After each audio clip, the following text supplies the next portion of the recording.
Many thanks for joining today's edition of Aso Briefing. I am Richard Alechinwanyebe. Our top stories.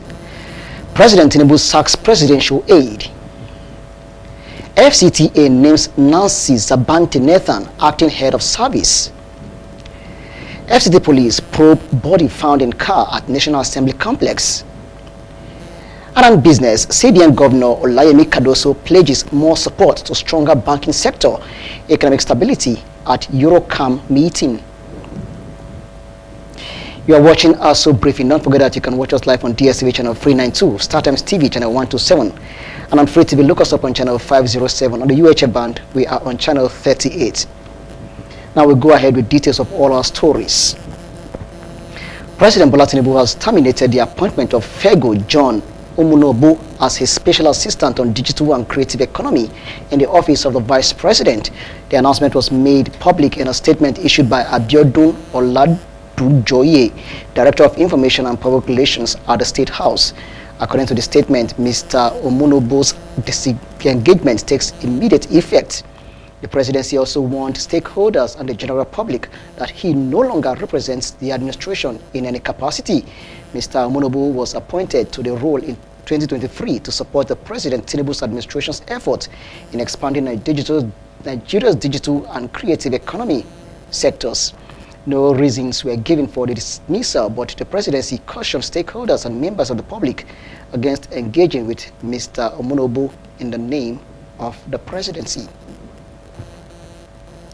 Now, Vice President Kashim Shettima, in response to the tragic attack by Boko Haram insurgents in Darajamal communities, Bama local government area of Borno State, has offered deep condolences to the bereaved families, assuring them that the federal government is committed to bringing the perpetrators to justice. This is as he reiterated that President Bola Tinubu has ordered armed forces to immediately review security operations across the country, including the deployment of advanced military hardware and surveillance equipment. The Vice President, speaking in a statement by his spokesman Stanley Nkwocha on Monday, said the nation shares the grief of the bereaved families and expressed confidence that those responsible will be brought to justice. VP Shettima expressed confidence in the armed forces' capacity to overcome the security challenges facing the state, citing President Tinubu's approval for the acquisition of additional drones and his directive for all security agencies to intensify and review their operational strategies. The Vice President highlighted the federal government's consideration of establishing state police and emphasized Tinubu's position that security challenges in some Nigerian states require specialized units that understand local terrain, culture, and can effectively network at the grassroots level. Shettima assured the bereaved families and the Borno State government of continued federal government support. He offered prayers for the affected and emphasized that justice will be served. Record that at least 63 people, including 5 soldiers, were killed in a fresh Boko Haram attack on Darajamal, a community that had only recently been resettled. The terrorists reportedly stormed the community late Friday night around 10 p.m., riding on motorcycles, opening fire on residents, and burning houses, shops, and vehicles. Now to some stories in the FCT. The Federal Capital Territory Administration, FCTA, has announced the appointment of Mrs. Nancy Zabanti Nathan as its acting head of service. Her appointment follows the death of the former head of service, Mrs. Grace Adayilo, who passed away last Monday. Mrs. Nathan's appointment is in an acting capacity and will remain in place pending the confirmation of a substantive head of service for the administration. Until her elevation, she was the permanent secretary in the charge of the Youth Development Secretariat of the FCTA. She had also served as Director of Finance and Administration in the office of the Minister of the Federal Capital Territory before becoming a permanent secretary. According to this FCTA, her appointment as acting head of service takes immediate effect. Now, the All Progressives Congress APC flag bearer for Kuje Area Council, Mr. Samuel Shokolo, has officially unveiled his running mate for the vice chairmanship position, Hajia Asabe Boyi, ahead of the upcoming FCT Area Council elections. The announcement was made during a meeting where Shokolo also inaugurated a reconciliation committee, signaling a commitment to unity and progress in Kuje. The meeting drew a strong turnout with key party officials in attendance, including the APC local government chairman, the local government women leader, and all 10 ward chairmen of the party and APC councillorship candidates. Their presence underscored the party's collective dedication to peace and development in Kuje Area Council. The gathering expressed optimism that the leadership duo of Mr. Samuel Shokolo and Honorable Ajia Sabeboyi would drive positive change and progress in Kuje if elected. This development marks a significant step towards fostering cooperation and healing within the local government, paving the way for focused developmental efforts. Stakeholders in the health sector have convened to address viral threats with a focus on strengthening public health interventions, advancing research, and developing more effective strategies to target high-risk geographic areas, particularly in response to disease outbreaks. Speaking to newsmen at the 3rd International Research Center of Excellence Annual Scientific Symposium held in Abuja, CEO, Institute of Human Virology Nigeria, Dr. Patrick Dakum, stressed the need for the nation to strengthen its preparedness and response capacity by providing solutions to emerging health challenges. Executive Director, IRCE, Professor Alashe Abimiku, pointed out that symposium of this nature brings critical issues to the forefront and create an avenue for meaningful dialogue and solutions. Also speaking to journalists, the Director General, National Agency for Control of AIDS, NACA, Dr. Temitope Lori, seeks stronger partnership to ensure people living with HIV overcome health threats and improve their quality of life. The 2025 Scientific Symposium with the theme Combating Viral Threats Through Public Health Response and Research serves as a platform uniting researchers and health experts to deliberate on national preparedness and develop sustainable solutions to emerging health challenges. Now, the Rotary Club of Abuja Unity has a new president. She is Rotarian Dr. Uche Manambu. Topsy Gimba tells us more. The newly installed Rotary Club Abuja Unity Rotarian Dr. Uche Amanambam said she will be committed to the ideals of the club. She said she will pursue projects to affect lives. Lottery is service just service to humanity. And my expectation is that all the goals we have highlighted, to see how we can be able to achieve them. Our adopted community, which is begging community in Duse, we plan to build maternity center there and a school because they don't have any of those. They have given us land where to build those things. So this 1 year, we hope to achieve these things and put smiles on their faces. Earlier, the Assistant District Governor 9127, Rotarian Belinda Chinwe Madubuke, and past President Rotary Club of Abuja Unity, Rotaria Keinde Olubayo, spoke about the club and the projects recorded, and both expressed optimism of the incoming president. We are going to stay with the current president. It is our club, and we are all Rotarians. We are here not because of the president, we are here because of our love for humanity. Like you can see here today, so much funds have been raised, and every single kobo raised today of our infrastructure, we will ensure that they are used for those projects that we have highlighted for today. In Rotary, we have 7 areas of focus. So we focus on all those basic education and literacy, disease and prevention, and so on and so forth. So when we have every month, there's a designated project. So they invite me, tell me about it, and then we'll go to the community after they must have done their needs assessment, and then we execute projects.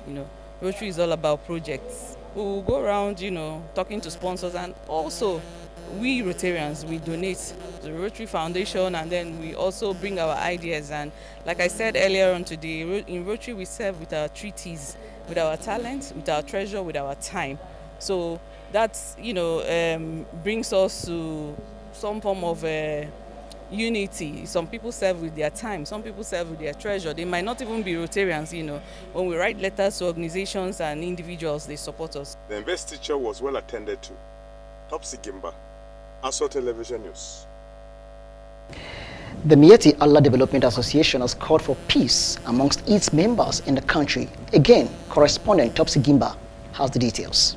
The National Secretary of the Association, Comrade Muhammad Sani, who represented the president, tasked the Fulanis to seek ease and to also live in harmony with one another. He said development can only be achieved if people live in peace with one another. He encouraged its members to seek education, and by this way, they will know their rights. Our own, we are going to consider development of Fulani people, their education, their awareness, because some of the Fulani people, they are left far behind.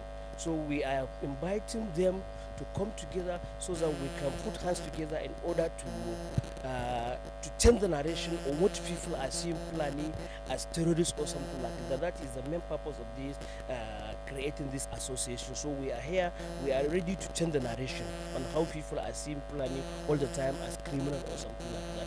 On their part, the National Organizing Secretary of Mieti Allah Yesu Yesu Development Association, Mala Abubakar Nasco, and the matron of the association all spoke on the importance of the peaceful coexistence with one another. And the second thing that I want to say is that let us have our people, let them educate our children, please. Let us educate our children. Because a man without education is just like a car without control. And a Fulani person think that maybe it is only if you have cow you can survive. No, you can do many things to survive, not only cow. Even though you don't have cow, you can try and get another business to do. Like you can see people, shoemakers and tailoring, carpentry. All of our, this our union now, we are about to do such things, inshallah, by God's grace. We are planning to do that.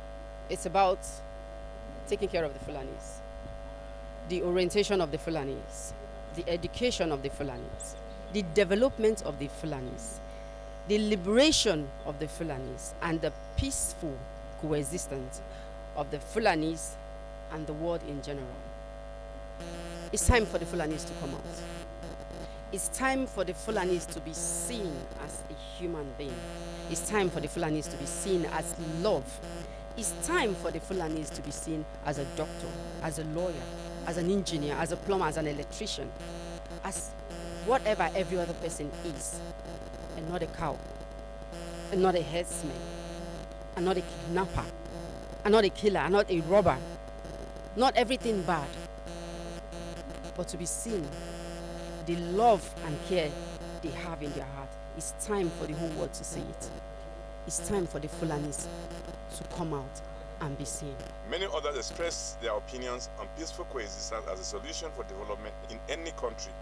I'm telling my Fulanis, anywhere they are, let them cooperate for this organization, because we need help. Among the people that in Nigerians today, the only Fulani that is suffering for any angle, suffering, we don't have any freedom, we don't have, you see, we suffer too much different things. The people, the community, they will say the Fulani is committing the crime. Now, the Fulani is not all of us. I used to tell my people that it's not only Fulanis. We have bad heck among all the peoples, as we have our own. We have bad heck, yes. But if we that God has blessed with these mineral resources cannot handle it the way it's supposed to be, it there means we don't know why God created us without mineral resources. Topsy Gimba, Aso Television News. Now, coming up on Aso Briefing, we have news and business and more. Don't go away, we'll be right back. We were warned about this marriage. Because we did not listen, the young maiden is dead. Nana, come here. Hi. Why do you speak so freely with a stranger from Ajam? We were just talking about offering Ojigijag a seat on the council. May God be praised. Negodo is Elko Sisi. He has 2 wives. So why are you making it look like it is a big deal? You are watching Aso Briefing. Don't forget that you can watch us live on DSTV channel 392, StarTimes TV channel 127, and on Free TV, look us up on channel 507. On the UHF band, we are on channel 38. Now we'll go ahead with the rest of the bulletin. The Federal Capital Territory Police Command says it has begun investigations following the discovery of a lifeless body inside a vehicle at the National Assembly complex in Abuja. In a statement signed by the Police Public Relations Officer of the command, SP Josephine Adi, on Monday, the security agency said the corpse was believed to be that of a laborer found around 9 a.m. on Sunday inside a red Peugeot 406 parked at a construction site within the complex. SP Adi said officers from the National Assembly Division responded to the distress call and evacuated the body to Asokoro General Hospital, where medical staff confirmed the body was already in an advanced state of decomposition. The police spokesperson added that the FCT Commissioner of Police, SCP Adewale Ajao, had ordered a discreet probe to determine the circumstances of the incident and that efforts be intensified to establish the identity of the deceased. Troops of 6th Division Nigerian Army have intensified their clampdown on oil theft and arms trafficking in the Niger Delta, with significant breakthroughs recorded in Rivers State. A statement signed by Lieutenant Colonel Jonah Danjuma, Acting Director of 6th Division Army Public Relations, disclosed that the operations between August 25th and September 7th led to the arrest of 35 suspects, the destruction of 6 illegal refining sites, and the recovery of over 14,000 liters of stolen products. He said that at the kilometer 45 axis in Degema local government area, 2 illegal refining sites were destroyed, with 4,500 liters and 3,000 liters of stolen crude and illegally refined automotive gasoline oil (AGO) recovered.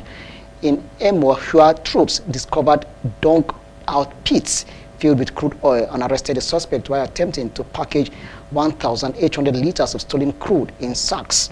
At Abacheke, near the river's Imo border, 35 sacks containing 1,750 liters of illegally refined AGO were seized, while in Omuku, a Mitsubishi Hilux conveying 12 sacks of AGO was intercepted before its driver fled. The operation, according to the statement, extended to other states in the Niger Delta region, with troops uncovering an illegal refining site in Warri South local government area of Delta State with 1,050 liters of stolen AGO. In Akwa Ibom State, a red minibus carrying 750 liters of AGO was intercepted in Orok Anam local government, where in Abak, 21 jerrycans and several storage drums were destroyed at another site. In Bayelsa, troops continued to dominate waterways and hinterlands, preventing criminals from operating freely. The army also confirms the dismantling of a gun-running syndicate notorious for trafficking small arms and light weapons across the Niger Delta corridor. The Minister of Finance and Coordinating Minister of the Economy, Mr. Wale Edun, has expressed confidence Nigeria's bold economic reforms are beginning to yield results, with debt levels becoming more sustainable and investor confidence returning. The minister was delivering a keynote address at the ongoing 11th Annual Conference and the General Assembly of the West African Association of Public Accounts Committee, WAPAC, organized by the House of Representatives Public Accounts Committee in Abuja. He disclosed that Nigeria's debt service to revenue ratio had dropped to about 60% in 2024, while the debt to GDP ratio stands at 38.8%, describing it as a comfortable level compared to global benchmarks. Mr. Edun said reforms implemented under President Tinubu are reversing negative trends and setting the country on a sustainable growth path. Earlier, Chairman of the House Committee on Public Accounts, Mr. Bamidele Salam, reserved that the rising burden of public debts in West Africa has become a regional urgent public concern, stressing the need to ensure debt accumulation does not become a pathway to fiscal crisis. This is as the president of WAPAC, Issouf Traore, who spoke about the recorded challenges in Francophone dialects, recommended collective legislative approach to monitor debts, which will in turn improve the fiscal hopes of incoming generations. Speaker of the House, Mr. Tajuddin Abbas, represented by the House Leader, Julius Ihombere, advised in his opening remarks that collaborative energy be channeled towards mobilizing domestic resources and creating financial instruments that will strengthen the continent's development. The week-long conference has as its theme strengthening parliamentary oversight of public debts. Governor of the Central Bank of Nigeria, Mr. Olayemi Cardozo, has pledged more support of the bank to establishing microeconomic stability, fortifying the banking sector, and ensuring that Nigeria become a top investment destination. The CBN governor in Lagos during the European Business Chamber's fireside chat, moderated by the chief country's representative, Dutch Bank Nigeria, Andres Vos, acknowledged that the recapitalization exercise for banks is making good progress and will result stronger institutions that can withstand shocks and finance growth, while pointing that headline inflation is currently decreasing as a consequence of collective efforts. Mr. Cardoso reiterated positive development through increased collaboration, including, among others, the Federal Ministry of Finance. He further underscored the importance of maintaining stability across the country, saying Nigeria is a market well suited at the entrance to a broader continent and heart of Africa. According to him, the purpose of the forum is to foster adequate engagement, dialogue, and solutions that will boost effective opportunities between Nigeria and Europe, aimed at creating employment generation opportunities and efficient investment. And that does it all on Aso Briefing for today. Many thanks for watching. I am Richard Alichinwanyebe.